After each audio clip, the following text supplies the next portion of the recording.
buenas tardes a todos. Le damos las bienvenidas a este webinar de la SARIP Joven. Ustedes saben que el grupo de la SARIP, como decimos, de gente, entre comillas, menos experimentada, que yo creo que no lo es tanto, cada vez los jóvenes tienen mucho más experiencia.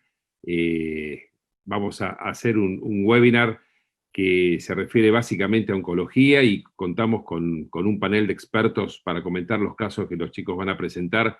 De lujo, por supuesto, con el doctor Materín, que es un amigo que hace años ya trabaja en Estados Unidos y que es un referente internacional con respecto a la oncología, el doctor Irarrázaval, el doctor Zambrano, el doctor Sciolite, la doctora Fandiño y la doctora Carolina Gentile, que es la jefa de oncología del Hospital Italiano de Buenos Aires. Gracias a todos por estar y por participar, y desde ya que infinitas gracias a todos los jóvenes de la SARIP que cada día le ponen más esfuerzo y preparan mejores eventos. Así que mil gracias a todos y les doy la palabra a la doctora Ana Domínguez Yates y al doctor José López Roca.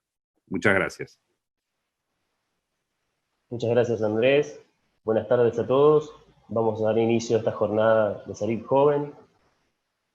Antes que nada vamos a presentar al doctor Miguel Materín, que tenemos el honor de tenerlo hoy aquí, que es un invitado internacional de lujo. Un poco de lo que pudimos resumir del extenso currículum del doctor. El doctor es en la Universidad de Buenos Aires, en Argentina.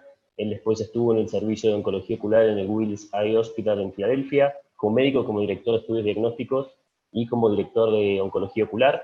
Después estuvo en la Universidad de Yale como profesor asociado. Fue revisor internacional del Canadian Journal of Ophthalmology. El doctor tiene numerosas publicaciones en revistas y en capítulos de libros. Ha dado conferencias con invitados de Estados Unidos, en Canadá, en Israel, en España, en Brasil, en Puerto Rico y en Argentina. Tiene una mención honorífica de la Academia Americana de Oftalmología. Ha sido miembro honorífico de la Clínica Barraquer en Barcelona Internacional de Oncología Ocular de la Academia Americana, de la Asociación Panamericana, presidente electo de la Sociedad Panamericana de Oncología. Y bueno, actual de Oncología Ocular.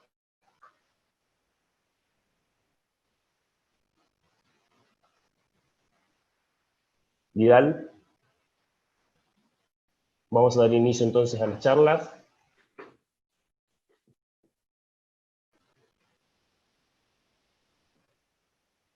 El doctor Vidal Soberón va a comenzar con su charla sobre endorresección de melanoma. Gracias. ¿Cómo andas, Vidal? Vidal es un amigo de México. Bien, muchas gracias. Un segundito, vamos a compartir pantalla.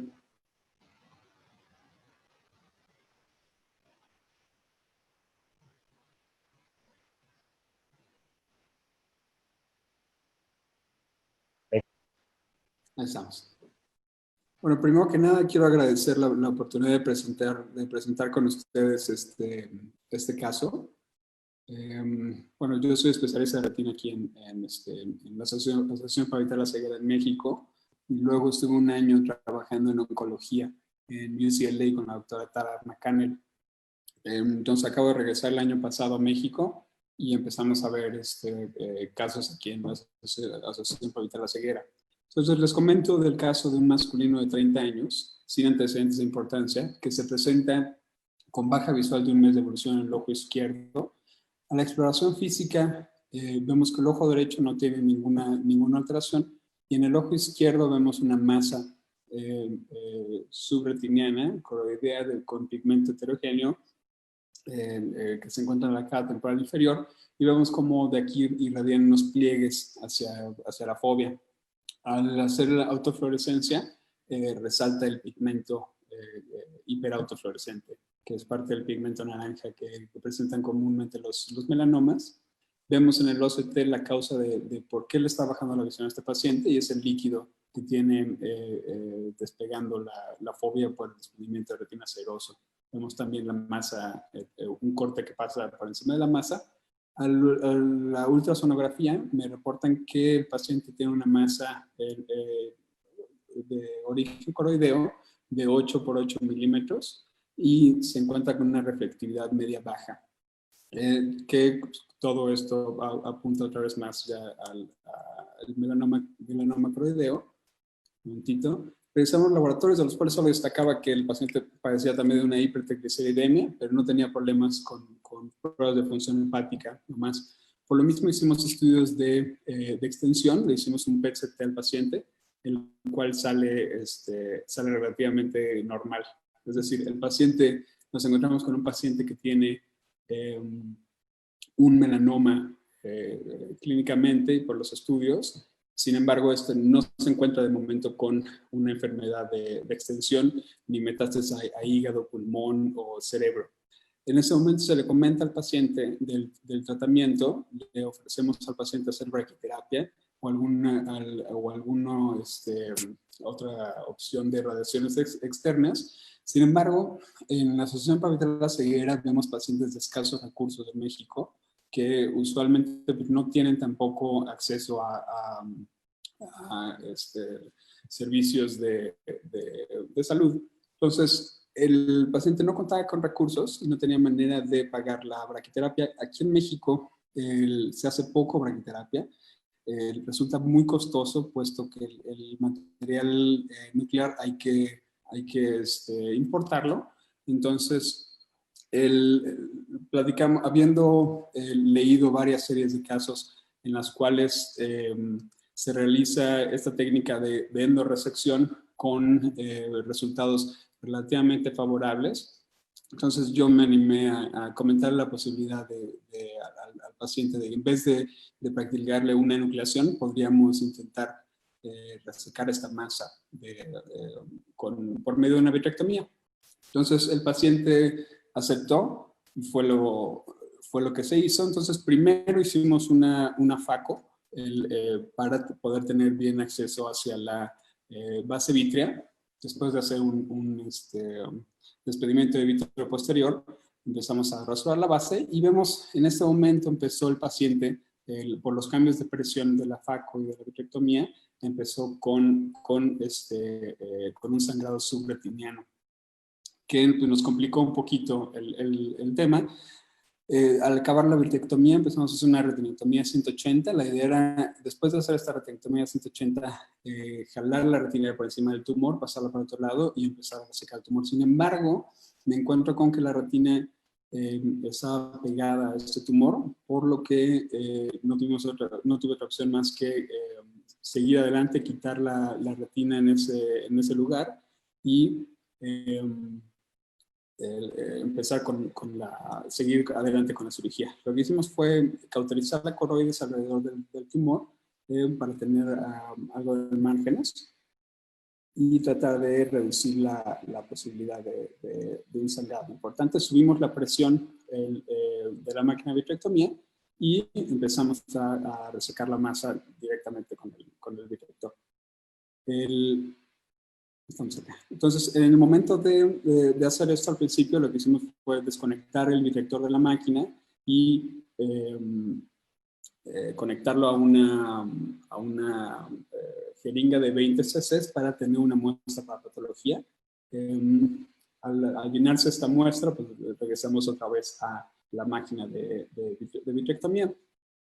Continué resecando esta masa hasta llegar a la parte de la esclera. Después quitamos también la coroides que estaba adyacente al tumor, ¿no? Llegando hasta los bordes en los que estaba. Después de esto, realicé un intercambio aire y procedí a poner láser tanto en la orilla de la retinectomía como, y aquí no aparece en el video, sobre el lecho tumoral y las partes de pigmento que estaban encima de la esclera. En este video, por razones de tiempo, tampoco sale muy a profundidad cuánto esfuerzo se hace por rascar este pigmento que está en la esclera, pero era algo que estaba muy, muy adherido a esto, por lo cual no se podía quitar no se podía quitar del todo. Entonces, en este momento, mientras estoy poniendo el láser, el paciente me refiere que tiene un poco de dolor, que le comento que es normal. Esta cirugía la hicimos local vigilado. Te cuento que es normal el dolor, pero bueno, procedo a quitar un trocar para poder poner después el silicón, que es algo que solo soy yo. Y en este momento, el paciente deja de responder, me dice anestesiología que le está bajando la saturación, y que en ese momento que hay que intubar al paciente, ¿no? Entonces no puedo ni acabar de suturar este puerto, porque la situación fue muy crítica. Me hinco en ese momento para tratar de mantener la infusión pegada al ojo y no perder presión. Y demoran más o menos 20 minutos en poder estabilizar al paciente. Una vez estabilizado al paciente, logramos, aquí estamos, una vez estabilizado el paciente 20 minutos después, pues bueno, vuelvo a colocar la infusión de aire. Desgraciadamente salió a pesar de los esfuerzos. A la hora que me asomo rápidamente, veo que hay un sangrado en el lecho tumoral, por lo cual, pues bueno, en ese momento no había más que hacer más que poner silicón al paciente y cerrar, ¿no? El paciente fue trasladado a... Tenemos poquito tiempo. ¿Perdón? ¿Disculpa? Tenemos poquito tiempo. Ok. Entonces, el tiempo, tenemos poco tiempo. Sí, gracias. El paciente fue trasladado a otra institución para estabilizar su caso, y en esos 3 meses pues, no pude ver nada dentro del ojo por el sangrado. A 3 meses después entramos a retirar el silicón. Vemos al retirar el silicón que la retina en la parte nasal está pegada, el lecho tumoral se ve bastante bien, no encontramos como tal el pigmento o algo extra de momento, ¿no? Son 3 meses apenas del caso. Y pues nada más. El paciente lleva un año hasta ahorita, afortunadamente no ha tenido regresión, ni fallo primario, ni enfermedad a distancia. Lo estamos viendo cada 6 meses. Hacemos algún estudio de imagen para el hígado, más para la función hepática. Y les quiero platicar un poco del embolismo aéreo venoso. Había escuchado yo en algún momento de esto, sin embargo suena como algo muy lejano y uno no piensa que los puede tocar. Sin embargo, hay varios reportes en la literatura al respecto, sobre todo cuando la infusión puede salir un poquito y quedar supracoroidea, en resecciones coroideas como el melanoma, o resecciones retinocoroideas para trauma, y suele ser fatal hasta en el 80% de los casos. Lo que pasa es que el aire supracoroideo escapa por las vorticosas y puede ir hasta la circulación pulmonar.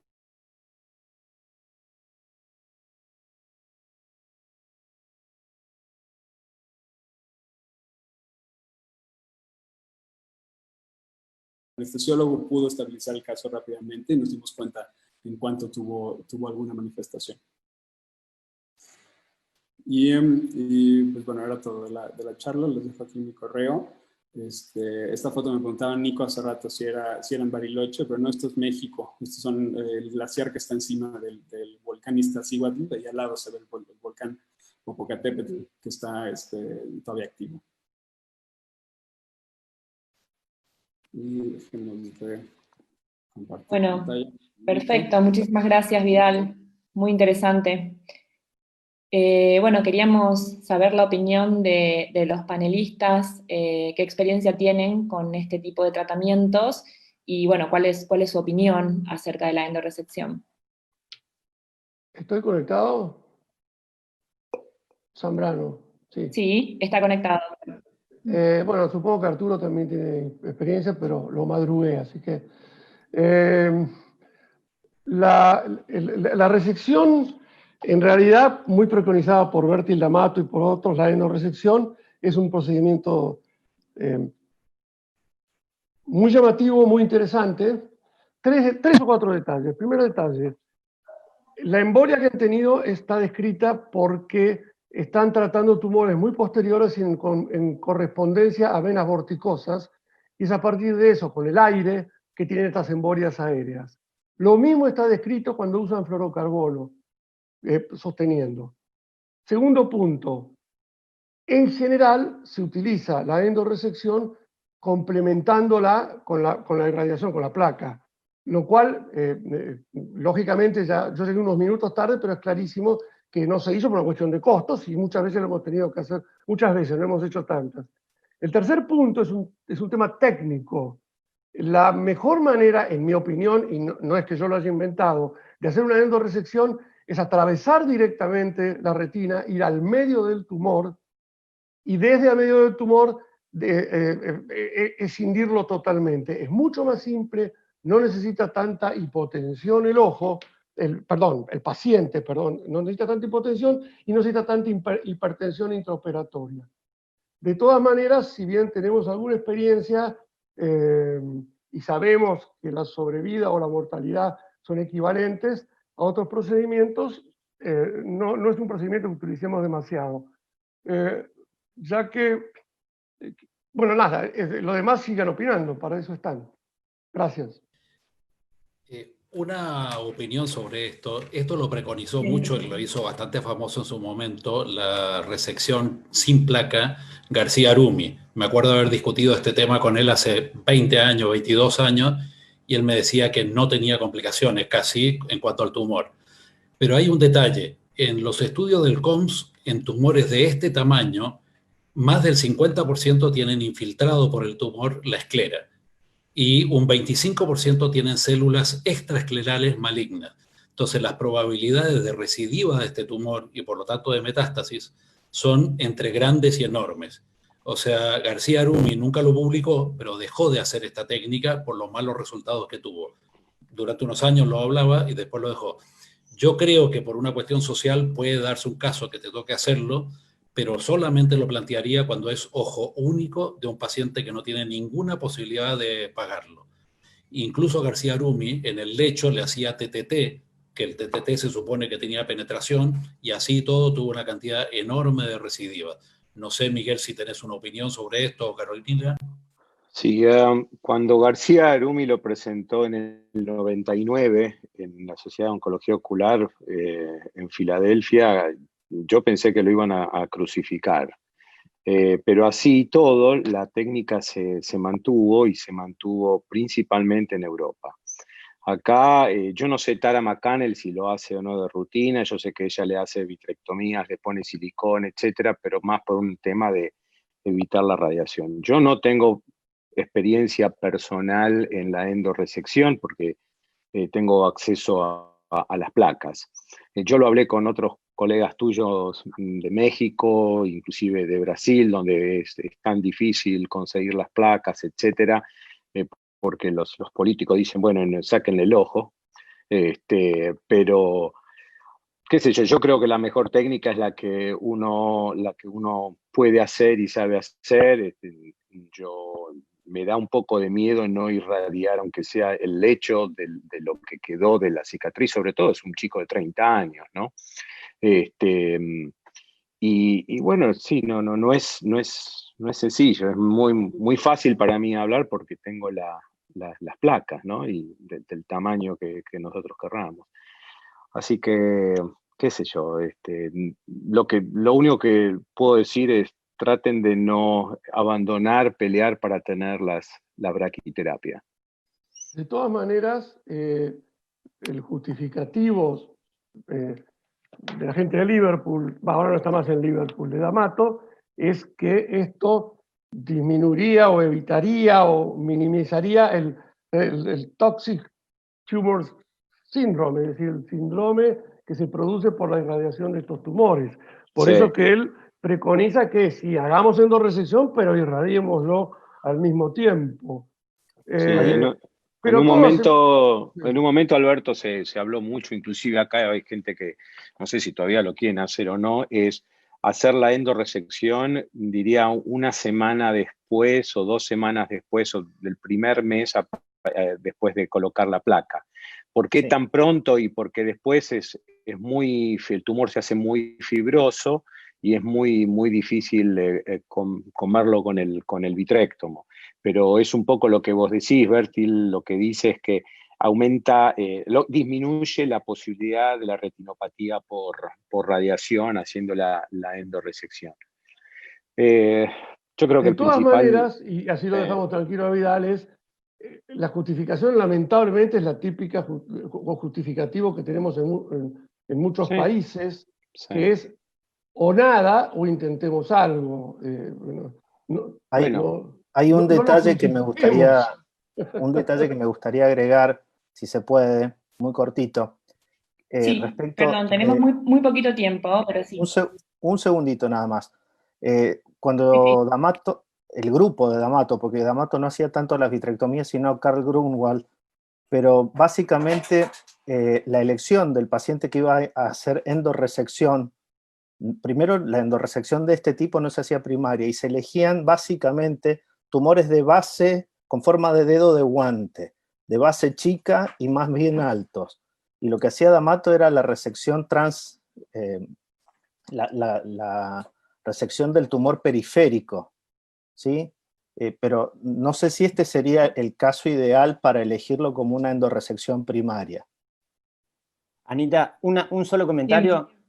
Un solo comentario. Sí. Yo tuve la oportunidad de verlo al doctor García Arumí en 2018 hacer una endorresección en el quirófano, y una de las cosas que él hace es no hacer intercambio fluido-aire, porque lo que él me comentaba es que en ese intercambio fluido-aire está la posibilidad de diseminación de células, entonces él hace un intercambio directo perfluorocarbono aceite de silicón, ¿sí?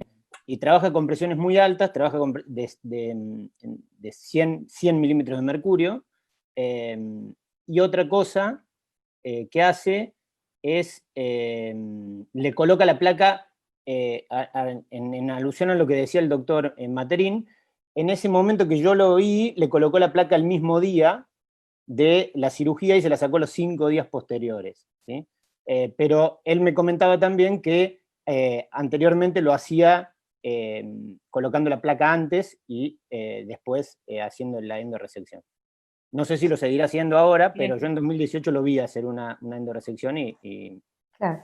lo hacía de esa Es que forma. no tienen placa de yodo ahí, sino tienen de rutenio, y como entonces el rutenio tiene poca penetrancia y no es para tumores grandes, altos, digamos, por eso, digamos, depende de Claro. cada lugar, se adaptaron a la Claro, médica. claro. Sí, sí. Tengan en Pasamos cuenta a la que segunda presentación, perdón, pero estamos con poco tiempo. Si tenemos un poquito más de tiempo al final, vamos a retomar este debate. El segundo disertante es el doctor Juan Pablo Fernández. Juan Pablo está haciendo su fellowship en oncología ocular en el Duke Eye Center con el doctor Materín, y bueno, nos va a presentar un caso misterioso.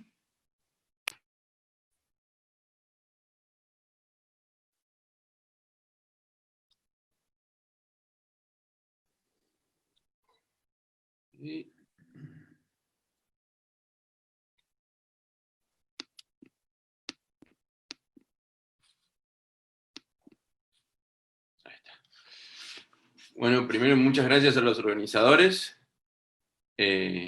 por la oportunidad de presentar hoy. Gracias Ana, gracias José. Ahí se escucha, ¿no? Sí, perfecto. Perfecto. Perfecto, gracias. Entonces, les paso a mostrar primero la fotografía del fondo de ojo del ojo derecho de este paciente. Si hay algún chat o en el panel quieren comentar algo más que querrían saber de este paciente, lo pueden ir diciendo, pero por tiempo voy avanzando con el caso.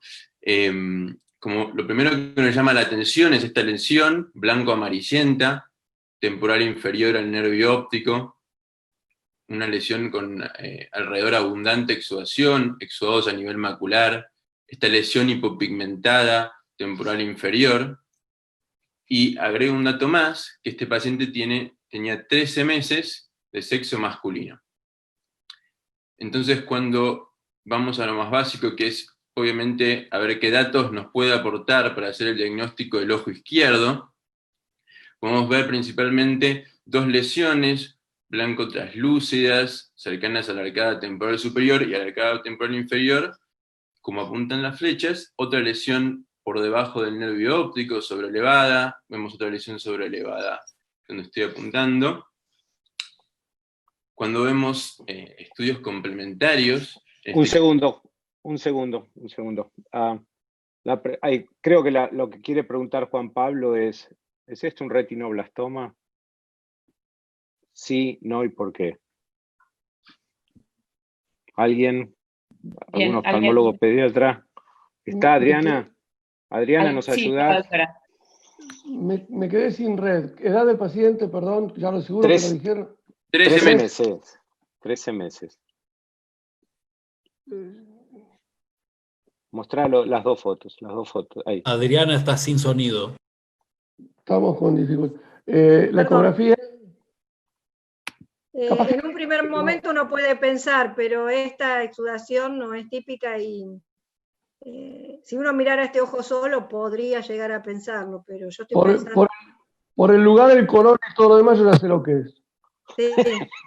Y el color nada que ver. Pero fíjate, localización, color, aspecto, y la doctora Fandiño, que es Josefa, la reina de retinoblastoma, dice que yo ya sé lo que es. Me persiguen los retinos. Me desconecto para no quemarnos. No. Todo Miguel que me va a decir que me ando metiendo con ellos. Que un oftalmólogo que no hace el tema puede pensar en un retino, me han llegado algún caso de este tipo. Ok, Juan Pablo, Juanpi, cuando vos quieras, dejalos decir el diagnóstico, Perfecto. Okay. Cuando quieran me interrumpen y listo. Sí. Perdón, yo quiero agregar, si se puede, y me tomo el atrevimiento, Adriana, discúlpame, que el ojo izquierdo es muy difícil diferenciarlo, pero el ojo derecho hay que prestarle atención a la vasculatura superficial de la retina. Sí, eso también. ¿Qué pasa con eso? El vaso pasa sin hundirse en el tumor, el color, la forma, la exudación. Además tenemos la opinión de Alberto, que ya dijo que no es, entonces estamos bien.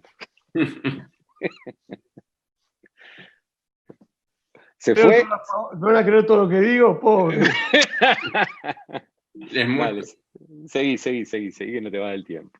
Les muestro la angiografía con fluoresceína, que podemos ver, como decía la doctora, que no vemos los vasos dilatados, capaz tortuosos, como podríamos ver en un retinoblastoma, y vemos que estos vasos tienen extravasación de la fluoresceína, esta lesión hiperfluorescente, que se veía temporal inferior como hipopigmentada, y vemos el ojo izquierdo, que estas lesiones que describíamos anteriormente en el fondo de ojo, en este caso son hiperfluorescentes en la angiografía con fluoresceína. ¿Le miraste la piel? De la lesión principal del ojo derecho, que describíamos anteriormente.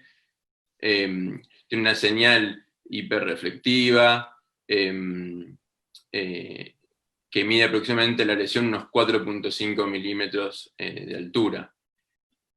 En este caso podemos decir que cuando agregamos lo sistémico, que este paciente tenía además astrocitomas del sistema nervioso central, angiomiolipomas renales, máculas hipopigmentadas en piel y rhabdomiomas cardíacos, cuando vemos el contexto de este paciente, con este fondo de ojo podemos decir que tenemos lesiones de amartomas astrocíticos retinianos en un paciente con esclerosis tuberosa. El ojo izquierdo es lo que principalmente se ve en estos pacientes habitualmente, lesiones que permanecen de esta manera, que solamente se observan, pero el ojo derecho demuestra de forma muy, muy rara, excepcional, cómo estas lesiones pueden complicarse, pueden exudar, pero es extremadamente raro. Lo que habitualmente vemos es lo que se ve en el ojo izquierdo, y además en este paciente tenemos las mutaciones de los genes supresores de tumores relacionados con la esclerosis tuberosa. Inicialmente lo que se hizo con este paciente, en el ojo izquierdo, que es lo habitual, observación, y se realizó inyecciones con antiangiogénicos en el ojo derecho y láser con termoterapia transpupilar. A la izquierda vemos la fotografía antes del tratamiento y después del tratamiento con 2 inyecciones de antiangiogénicos y 2 sesiones de termoterapia transpupilar. donde vemos que empeoró el cuadro, hay mayor exudación, si vemos en la mácula hay mayor exudación, la lesión impresiona también que ha aumentado de tamaño. Y acá vemos otro tipo de cambio, en este caso se instauró un tratamiento sistémico, y ese tratamiento sistémico que se instauró generó que se reabsorban estos exudados que se ven principalmente a nivel de la mácula, reabsorbió la exudación alrededor de la lesión, y disminuyó el tamaño de la lesión. Y esta medicación es el everolimus, que es un inhibidor emetor que se da por vía oral. En este caso, cabe destacar que no solamente mejoró el cuadro a nivel oftalmológico, sino que disminuyó el tamaño de los astrocitomas del sistema nervioso central, que si aumentan mucho de tamaño pueden generar hidrocefalia, disminuyó el tamaño en los rabdomiomas cardíacos y mantuvo el tamaño de los angiomiolipomas renales. ¿Y cómo sucede esto? ¿Por qué? ¿Cómo actuó el everolimus en este caso? Es que generalmente cuando no existe esta mutación, normalmente, los genes supresores de tumores lo que hacen es inhibir esta vía, esta molécula, el emetor, esta vía que lo que hace es favorecer el crecimiento y sobrevida celular, que generalmente está inhibida. Cuando ocurre la mutación en los pacientes con esclerosis tuberosa, lo que ocurre es que se pierde esta señal inhibitoria y se favorece esta vía de crecimiento y sobrevida celular, y por eso crecen estos amartomas astrocíticos o las lesiones que mostré a nivel sistémico. ¿Cómo actúa el everolimus? Bueno, hace lo mismo que harían, el mismo mecanismo que los genes supresores de tumores, que es inhibir esta vía a través de la inhibición del emetor. Entonces por eso vimos que disminuyó el tamaño de la lesión y comenzó a resolver. Pero para tener en cuenta, algo muy importante es que las lesiones del ojo izquierdo son las más frecuentes en un paciente con esclerosis tuberosa y hemartomas astrocíticos retinales asociados, y acá podemos ver cómo estas lesiones inclusive pueden calcificarse, como en este caso en la lesión superior, y esto es un OCT con superposición de flujo, donde se ve muy bien que la lesión afecta la capa de fibras nerviosas, y si vemos un OCT angiografía sobre las dos lesiones, vemos el patrón más típico de estas lesiones, que es un patrón fino, denso, de vascularización. Entonces los amartomas astrocíticos retinianos pueden estar asociados a esclerosis tuberosa. La mitad de los pacientes con esclerosis tuberosa tienen amartomas astrocíticos. Por eso es importante hacerles el fondo de ojo a estos pacientes. La mitad de los que lo tienen es bilateral, y este es otro paciente, una foto de otro paciente donde se ve el aspecto típico de algunas cosas que ya decía el panel, que es que los vasos mantienen su dirección, no están dilatados, tortuosos, como podemos ver en lesiones de este tamaño, en retinoblastomas. Este es el aspecto más típico, sin complicaciones, sin exudación, que se observan, pueden calcificarse y tornarse, como se dice, como huevos de pescado, más amarillentos que un retinoblastoma, y las calcificaciones en este caso pueden ser también amarillentas, diferentes a lo que serían las calcificaciones de un retinoblastoma, que serían blancos más color tiza. La mayoría, como dije, son estables y se observan, pero cuando ocurren complicaciones, como la rareza que ocurrió en el ojo derecho, se pueden hacer los tratamientos que les mostré previamente. Este es un OCT de esta lesión, donde se puede ver una región hiporreflectiva dentro de la lesión, producto de las calcificaciones, que se dice un patrón como apolillado en el OCT. Muchas gracias. Buenísimo el caso, Juanpi. La verdad, muy bien presentado. Caso muy interesante. ¿Alguno de los panelistas quiere comentar algo? ¿Experiencia con casos parecidos? ¿Alguna experiencia con este tratamiento? Lo que quiero comentar es que cuando por razones sistémicas tuvieron que bajarle la dosis del everolimus, el tumor creció. Le agregaron, le volvieron a la dosis y el tumor volvió a disminuir de tamaño. Este chico inclusive se le hizo un PDT que no tuvo ninguna respuesta en el medio de todo esto, así que hasta ahora se mantiene con el everolimus, la mamá que es muy especial, sabe todas las dosis, etcétera, etcétera, pero sabe todos los detalles, puede dar una clase de everolimus y de tuberosclerosis, pero bueno, está publicado, Mruthyunjaya lo publicó el caso, es un caso que le damos nosotros. No sé, Alberto, vos ibas a preguntar algo. Yo una pregunta, sí, perdón, a lo mejor es de bruto. Recuerden, si tenés un hijo inteligente que sea clínico, si es bruto que sea cirujano como yo, y si es muy bruto pero muy buen mozo que sea gineco-obstetra. Eso se supo siempre, ¿no? Entonces, ¿el everolismo funciona también en el von Recklinghausen, en los astrocitomas del otro grupo de afecciones? Mi respuesta es que no lo sé, porque no tuvimos, como dijo Juanpi, la mayoría de estos casos son estables y no hay necesidad de otro tratamiento. Así que yo, no sé, en tantos años, es el único caso que yo he visto así. Así que no te puedo decir si funciona en otras patologías. Yo tuve dos casos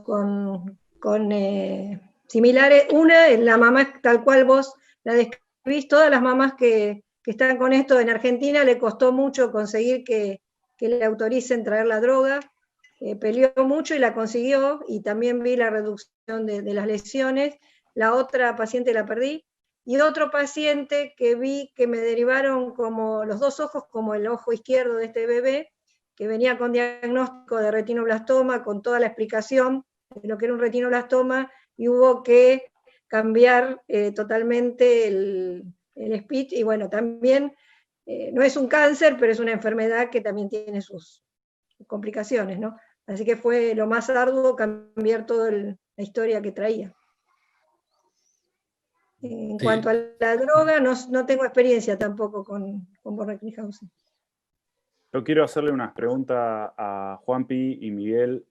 ¿Hasta cuándo le pueden dar el tratamiento y cuándo piensan que lo pueden dejar, debido a que se sabe que estas lesiones involucionan incluso a veces hasta sin tratamiento con los años en los pacientes? Por ahora, Juanpi, corregime si estoy equivocado, pero por ahora la idea es seguir a menos que traiga alguna complicación la droga. Pero el chico está controlado a todo nivel, a nivel sistémico, con el tratamiento, con la dosis. Se verá el tema de la dosis a medida que siga creciendo, porque ahora el chico tiene 4 o 5 años, pero no tenemos... Además, no es que la droga la manejemos nosotros, la droga la maneja el médico que lo está atendiendo sistémicamente. Pero no creo que se le suspenda, o que, ya te conté, le bajaron la dosis y hubo que volver a la dosis anterior porque el tumor había crecido. Sí, una cosa chiquita, que es que hay un trabajo, por lo que preguntabas, que se hicieron durante 4 años en pacientes con esclerosis tuberosa, no por las lesiones oculares, porque ya estaban controladas, pero por las lesiones que no eran resecables a nivel del sistema nervioso central, y se administró durante 4 años y se vio que la droga era segura en muchos pacientes, con los únicos efectos adversos, estomatitis y hipercolesterolemia, que fueron controlados. Creo, simplemente para dejar como concepto, por lo menos es mi concepto, los pocos casos que yo vi, no tengo la cantidad de casos que tiene Adriana, que le llega muchos más, pero fueron todos estables. O sea, un paciente estable no se me ocurriría tratarlo, salvo que tenga algo general. Exactamente. Además, esto fue medio accidental de ver el efecto que tuvo sobre los tumores oculares. El chico fue tratado sistémicamente por el problema sistémico. Y bueno, la sorpresa fue cuando se vio el cambio a nivel ocular. Todos los pacientes que he visto, tanto en Wills como acá, fueron siempre estables. Mi paciente empezó con la droga más grande, creo que tenía 7, 8 años cuando comenzó, y comenzó por la parte sistémica, cerebral y una lesión cardiológica. Y bueno, y es el día de hoy que es adolescente y que todavía sigue con la droga. Muy bien. En honor al tiempo, los tengo que cortar, disculpen. Vamos a seguir con el caso del doctor Burstein. El doctor Burstein es médico del servicio de retina del Hospital Italiano. ¿Querés compartir pantalla, Marce? Ahí estoy. ¿Se ve? Perfecto. Bueno, Bueno, muchas gracias a todos, a los panelistas que se sumaron al evento y a todos los que están conectados. Yo soy Marcelo Burstein y voy a presentar un caso que se trata de que esto no es solo un vitrio turbio. Es un caso clínico, una paciente de 55 años que es médica, que concurre por una vitreitis bilateral que lleva ya 45 días de evolución para el 7 de diciembre del año pasado. Niega cualquier antecedente oftalmológico, tiene un antecedente de hipertensión arterial y arritmia, medicada con flecainida, anticoagulada, con dabigatran, pero que fue, suspendido por su cuenta cuando comenzó con esta opacidad vítrea, y niega todo tipo de sintomatología sistémica al momento del examen. El examen oftalmológico, lo cierto es que la agudeza visual estaba relativamente conservada en ambos ojos, 9 y 7 décimas, refiriendo mayor disminución en el ojo izquierdo. La biomicroscopía, el segmento anterior no presentaba nada de importancia, al igual que la presión arterial, y en el fondo de ojo se podían observar todas las estructuras retinales, viendo en el ojo derecho una opacidad vítrea de una cruz con solamente un snowball inferior, y el ojo izquierdo una turbidez vítrea un poco más llamativa con 2 snowballs temporales inferiores. La paciente traía estudios, ya había sido evaluada en otro centro. En el OCT lo único que se observaba era así la opacidad vítrea que podemos ver en el ojo derecho, no así en el ojo izquierdo. El OCT papilar era totalmente normal y también la paciente nos aportaba ya una angiografía. Puse un solo ojo, el ojo izquierdo, que era el más comprometido visualmente y biomicroscópicamente, en la cual a medida que fue avanzando el tiempo angiográfico, no veía o no me llamó la atención absolutamente nada, excepto cierta alteración a nivel papilar en los tiempos tardíos. Entonces, ante esta situación y haciendo más que nada uveitis, hago un panel completo de uveitis, descartando como siempre y de forma primordial las enfermedades infecciosas, buscando también enfermedades autoinmunes, ya que estábamos ante un cuadro claro de una uveitis intermedia o una sospecha de una uveitis intermedia. Como en toda paciente, sobre todo paciente de sexo femenino, le pide una resonancia con y sin contraste, una placa de tórax y una ecografía ocular. La radiografía fue normal, el laboratorio general, el panel infectológico, el panel reumatológico era absolutamente normal, por lo que ya empezaba a pensar un poco a ver de qué se trata lo que le está pasando a esta paciente. La ecografía, lo que nos muestra la ecografía en este momento era una retina aplicada con ecos de media alta reflectividad en cavidad vítrea, que era mayor en el ojo izquierdo, consecuente también con el cuadro que presentaba la paciente. No se observaba ecográficamente engrosamiento coroideo ni líquido subtenoniano, por lo que veíamos en una ecografía inicialmente compatible con un cuadro de vitreitis. La resonancia magnética realizada el 23 de diciembre del año pasado mostraba lesiones que realzaban por contraste a nivel de estriato capsular anterior y periventricular, de aspecto inflamatorio, al menos así estaban informadas, y algo que fue llamativo en el informe es que podrían ser desmielinizantes a correlacionar en el contexto clínico y demás estudios complementarios. Entonces, en este momento, diagnóstico presuntivo, una uveitis intermedia con una imagen descrita e informada como una posible enfermedad desmielinizante, realizamos una interconsulta con el servicio de neurología para una valoración antes de tomar cualquier conducta. Entonces, neurología lo que ve, siendo lesiones inflamatorias de aspecto específico, indican una punción lumbar, de lo cual lo único llamativo era la presencia de bandas oligoclonales en líquido cefalorraquídeo. Entonces, bien, hasta ahora tenemos una resonancia magnética que era compatible con una lesión desmielinizante, junto con bandas oligoclonales en el líquido cefalorraquídeo, con una uveitis intermedia, por lo que inicialmente el diagnóstico fue una sospecha de una enfermedad desmielinizante.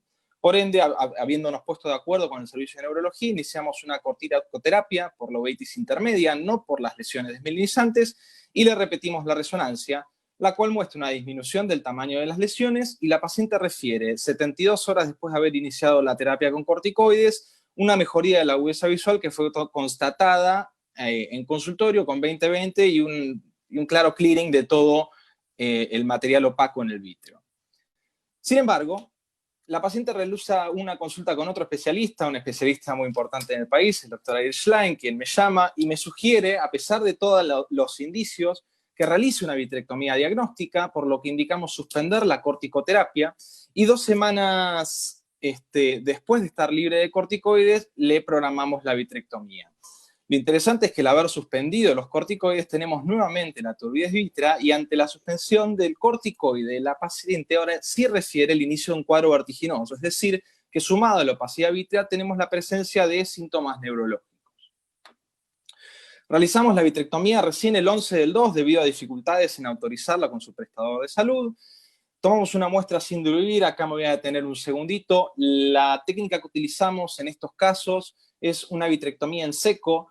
Para esto tenemos 3 estrategias. Uno es realizar una vitrectomía con contrapresión digital, que es la técnica con la que yo me siento más cómodo. Podemos también hacerla con perfluorocarbono o, si no, con infusión de aire.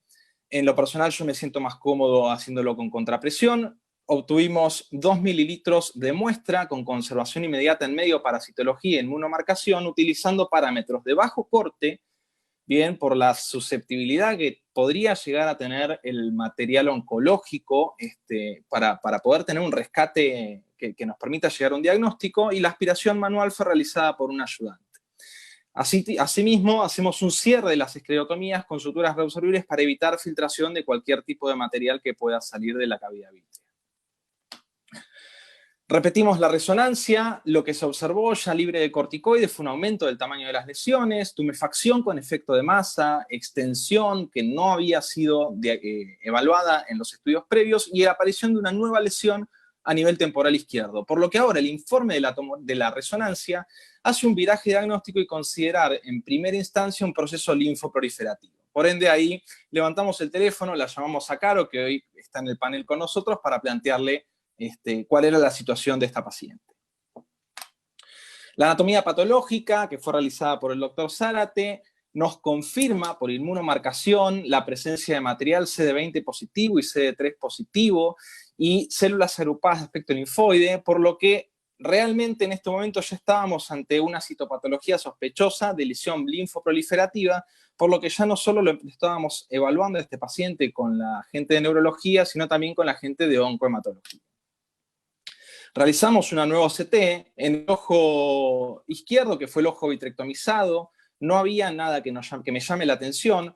No así, en el ojo derecho ya empezábamos a ver que se empezaban a formar estos pequeños depósitos sobre el perfil anterior de la retina. Por lo tanto, enfocamos un manejo multidisciplinario, internamos a la paciente para estudio sistémico ese mismo día, se realizó un PET que evidenció una lesión infiltrante expansiva hipermetabólica que era compatible con el proceso informado por el doctor Zárate, una punción aspiración de médula que informa cambios reactivos y se realiza una biopsia cerebral que confirma un diagnóstico de certeza de linfoma B primario del sistema nervioso central. El estado actual de la paciente es una paciente que está realizando tratamiento sistémico con un esquema Matrix cada 21 días, excepto que el esquema no es completo, se ha retirado el tiotepa, recibiendo rituximab, metotrexato y citarabina en altas dosis, y nos encontramos nuevamente esperando autorización para el rituximab intravítrea por parte de su prestador de salud, y se encuentra en plan de trasplante autólogo de médula ósea. Entonces, bien, para hablar un poco del caso, los linfomas del sistema nervioso central o el linfoma vitreoretinal son grandes enmascaradores, son síndromes de enmascaramiento que primeramente, y este caso cae dentro de ese gran número, son considerados uveitis antes del diagnóstico correcto. La mayor parte son linfomas B de células grandes de tipo no-Hodgkin, y el promedio es de 3 meses del diagnóstico para linfomas del sistema nervioso central y hasta 1 año para linfomas vitreoretinales primarios, por lo que, digamos, un poco de alivio me dio encontrarme dentro del promedio hasta llegar a este diagnóstico.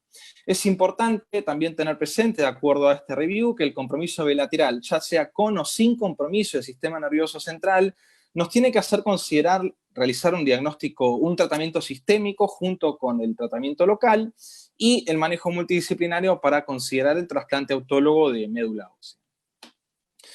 Siguiendo otros reviews, en los casos donde hay Perdón, Marce, estamos en tiempo. Sí, ya terminó, me quedan 2 filminas. Estamos en tiempo, Marce. Bueno. Perfecto. Bien, entonces, para terminar, los aprendizajes... Dale, termina. Bueno, el linfoma del sistema nervioso central, cuando el paciente debuta como un linfoma a nivel intracraneal, el compromiso ocular se ve entre el 15 al 25% de los casos, en tanto cuando el linfoma debuta a nivel vitreoretinal como primario, el compromiso sistémico posterior será entre el 56 al 90% de los casos, lo que nos obliga, si nosotros tenemos una fuerte sospecha, es ir a buscar el compromiso sistémico. Y otra de las cosas importantes que coincide con el cuadro de esta paciente es que la mayor incidencia se da entre la quinta y la sexta década de vida.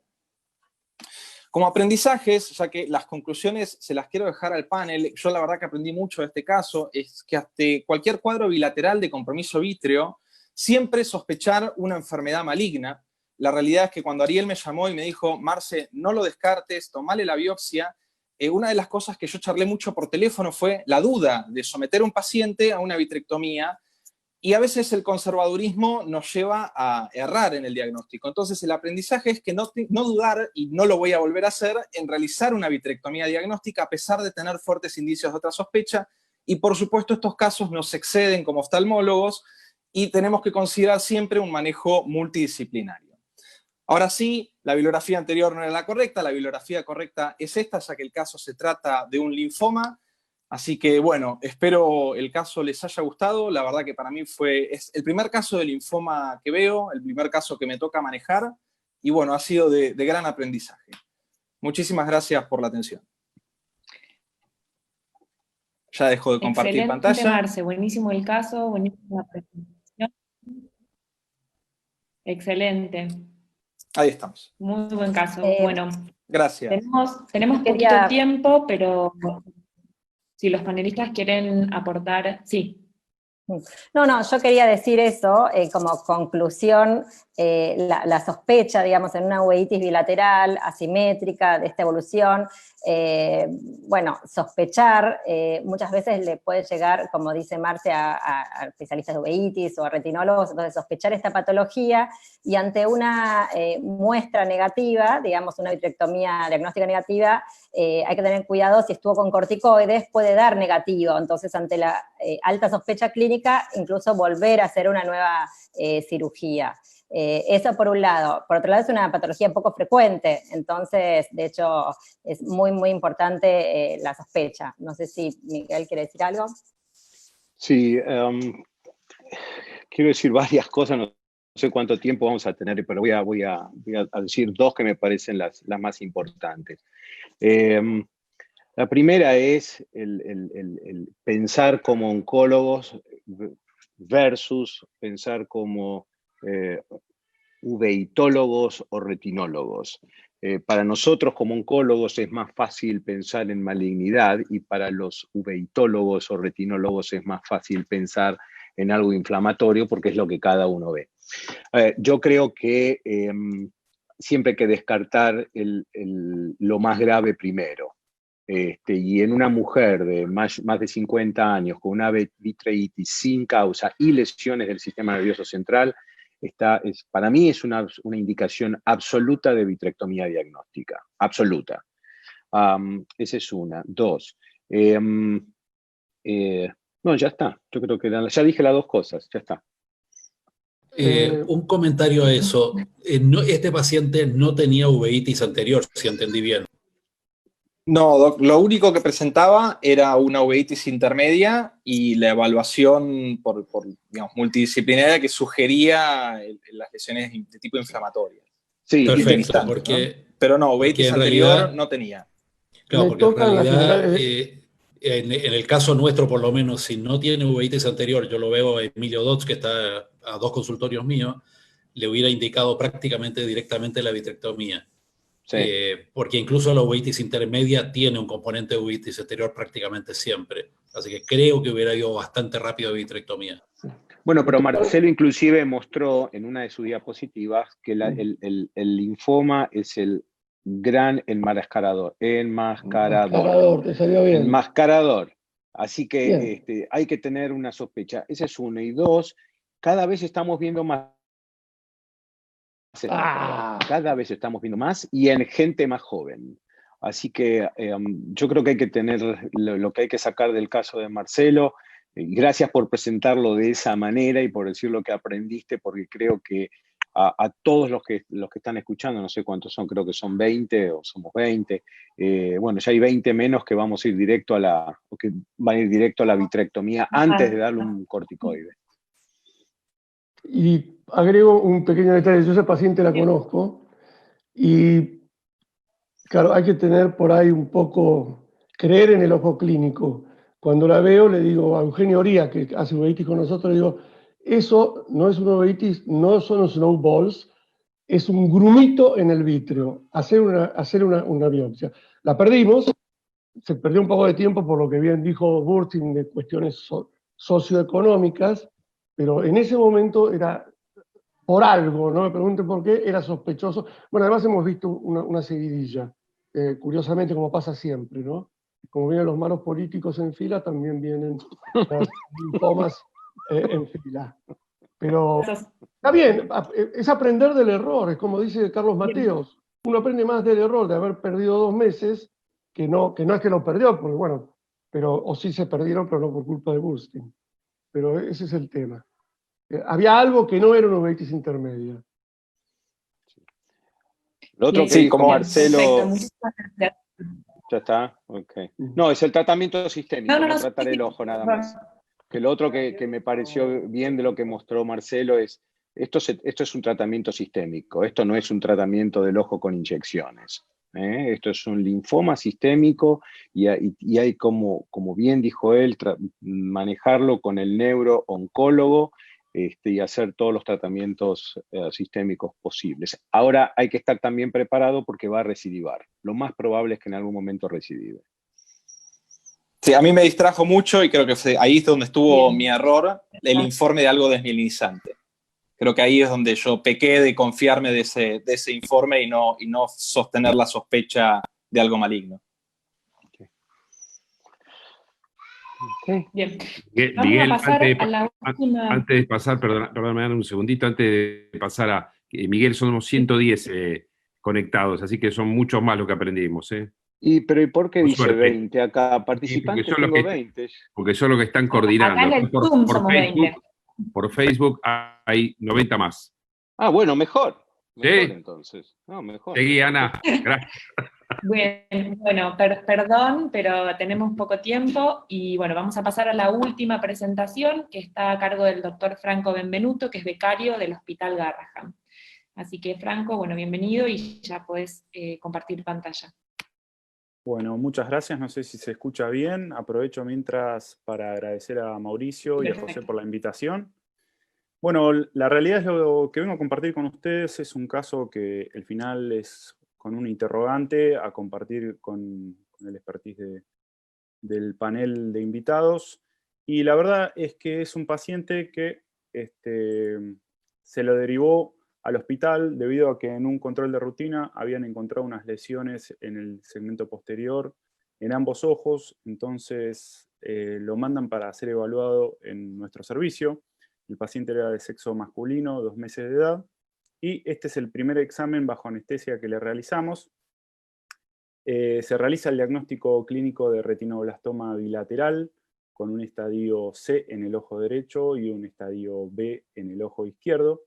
Se inicia el tratamiento indicado para la edad del paciente y el diagnóstico, que fue la quimioterapia sistémica con carboplatino, etoposide y vincristina, 6 ciclos en total.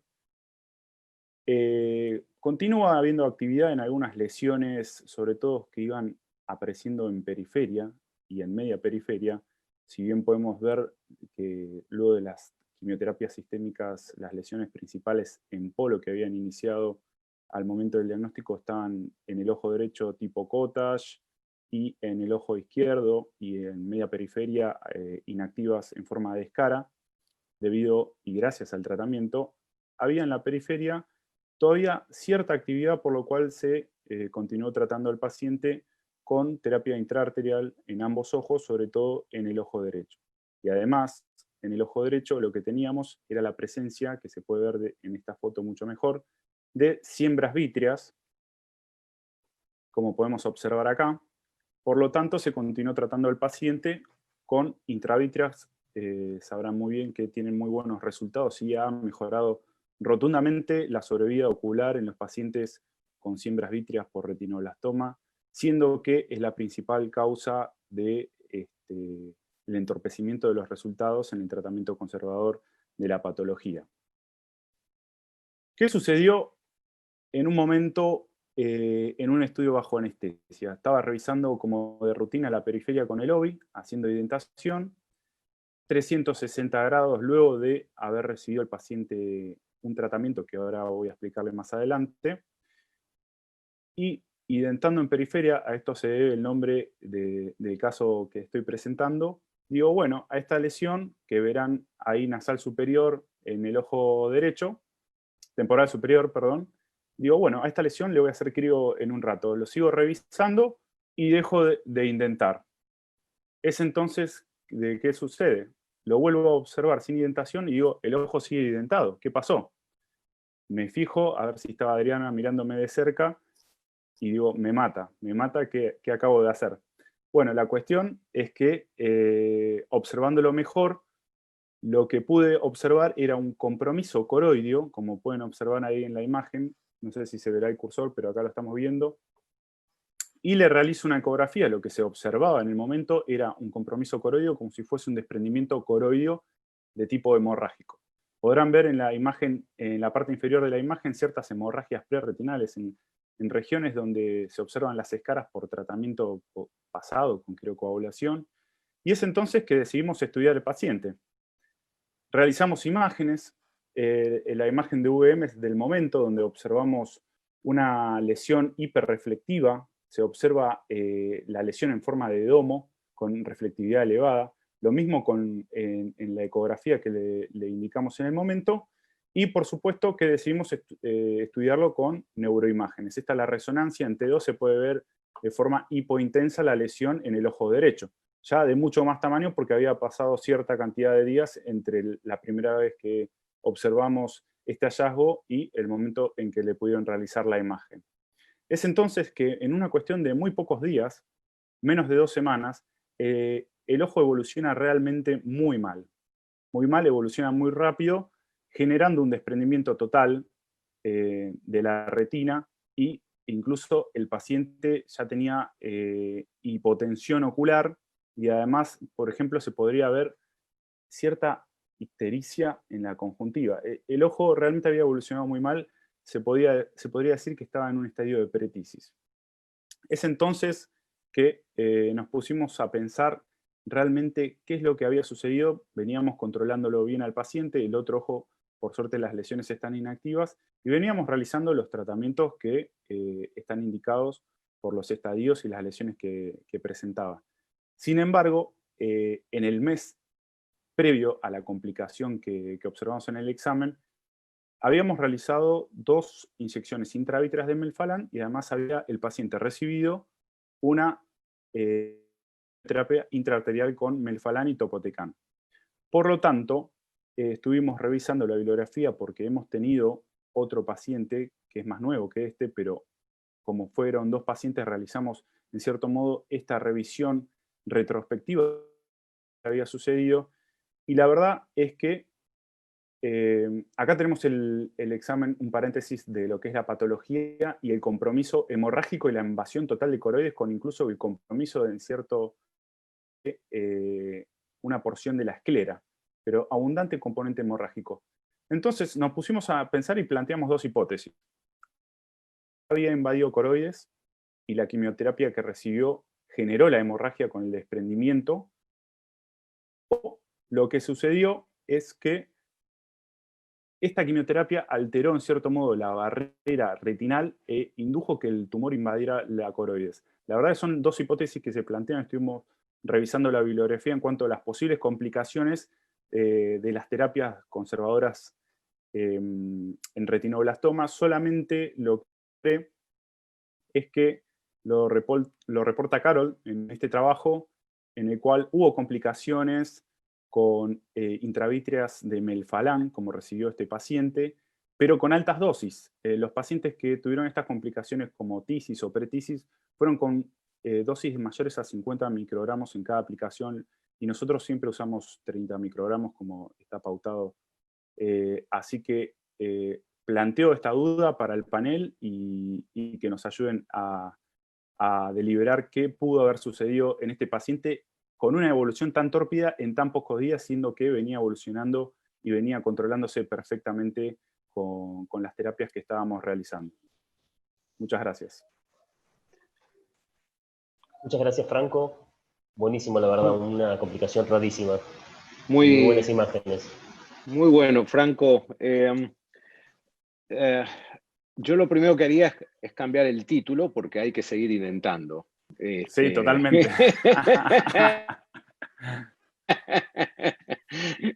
Así que ya sabemos que ese no es el problema. Mis dudas empezaron cuando se le habían hecho ya tenía los 6 ciclos de quimioterapia, los tumores parecían controlados y le iniciaron o le indicaron la intraarterial. ¿La intraarterial se la indicaron por las siembras vítreas? No, sucede que cuando recibió la terapia sistémica, el paciente inició con 2 meses y la terminó con 6 meses de edad. Esto fue en el 2017. Durante el 2018, como pudieron ver en las fotos del medio, había lesiones en media periferia que todavía con signos de actividad y eran retinales, no siembras vítreas. Por eso ahí, y por la edad del paciente, comenzamos con las intraarteriales. Pero además había siembras, entonces en paralelo para el tratamiento de las siembras se realizaron las inyecciones intravítreas. O sea, porque, no sé, por lo pronto nosotros el concepto en general que tenemos es, si hay siembras subretinales o actividad o recurrencia tumoral, le indicamos la intraarterial en un caso así.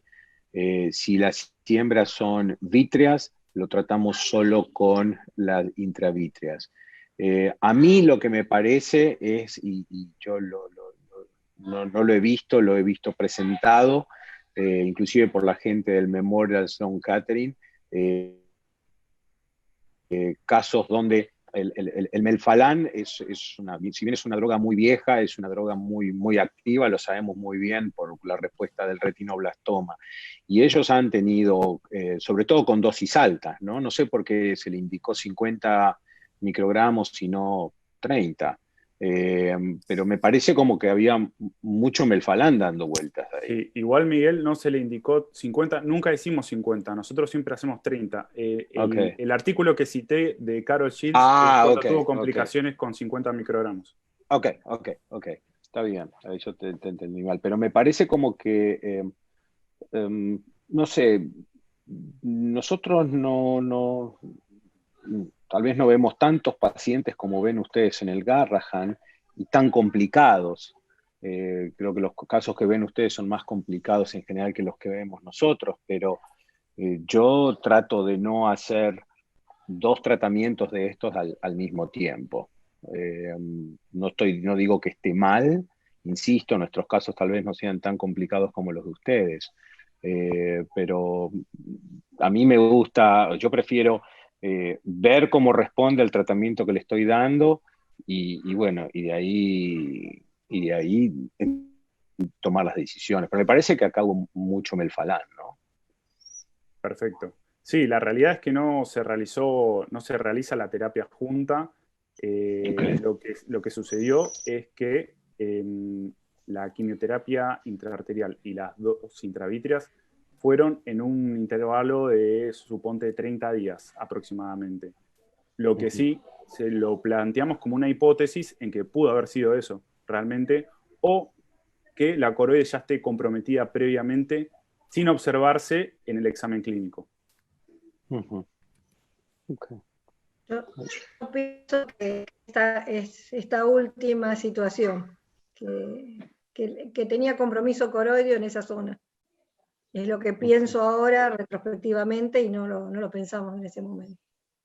¿Esa patología que mostraron es la del paciente? ¿O es el preparado del paciente, el cual informa invasión coroidea, afectación escleral y presencia de mucha hemorragia a nivel de la coroides. Está bien. No, yo quería preguntar si en las evaluaciones, cuando lo están viendo los pacientes, ¿le hacen la ecografía de rutina o no? Solo algunos casos seleccionados, por si tenía quizás alguna ecografía previa a esa de donde se veía esa... Tratamos de hacerle a todos, pero a veces nos pasa que, por ejemplo, son 12 chicos para dormir en una mañana y a veces no se puede hacer todo, a veces el chico tiene una situación de mala ventilación, entonces el anestesiólogo lo despierta y no llegamos a completar todo lo que quisiéramos hacer. Ese es lo que nos pasa a veces en el hospital, ¿no? Nosotros, depende del caso, le hacemos ecografía. Si hay un cambio, seguro. Si hay un cambio, seguro le hacemos ecografía. Pero si es un paciente estable, ya lleva 4 o 5 meses estable, entonces no. Sí, además, cuando son lesiones anteriores, también le hacemos caro VM. Claro. ¿Puedo hacer una pregunta? ¿Este cuadro a qué se debe? ¿A la toxicidad de la droga o a la necrosis masiva que produce? Y tal vez a las dos. Tal vez la droga produce la necrosis, pero yo creo que es por las dos. Ahora, yo he visto en pacientes sin esta droga que han tenido una respuesta así. Es más, hemos visto uno esta semana que pasó, pero yo creo que es la combinación de las dos. Adriana. El melfalán es muy agresivo, incluso hemos tenido un caso de una nena en una intraarterial que llegó a la glándula lagrimal, hizo una reacción muy, muy importante con necrosis. Realmente es una droga muy agresiva y hay pacientes que son susceptibles a hacer, incluso tuvimos un caso que hizo un edema, comprometió la mácula, mejoró después un poco con tratamiento con corticoides, es una droga muy agresiva. Ojalá el Topotecan nos dé mejor respuesta y podamos virar a combinar con esa droga. No sé qué experiencia tenés con el topo. Lo que hacemos es, otra vez depende del caso, si necesitamos más tratamiento le hacemos las dos, sobre todo intravítreo. Y vemos, uno puede ver, supónganse un paciente con una lesión, la inyección superior y temporal, y después de un tiempo uno puede ver una atrofia retiniana periférica en la zona donde, en el área donde se inyectó el melfalán. Así que sí, es muy agresiva y bueno, por eso tiene tan buena respuesta el retinoblastoma, ¿no? Cosa que no se ve tanto con el Topotecan. No.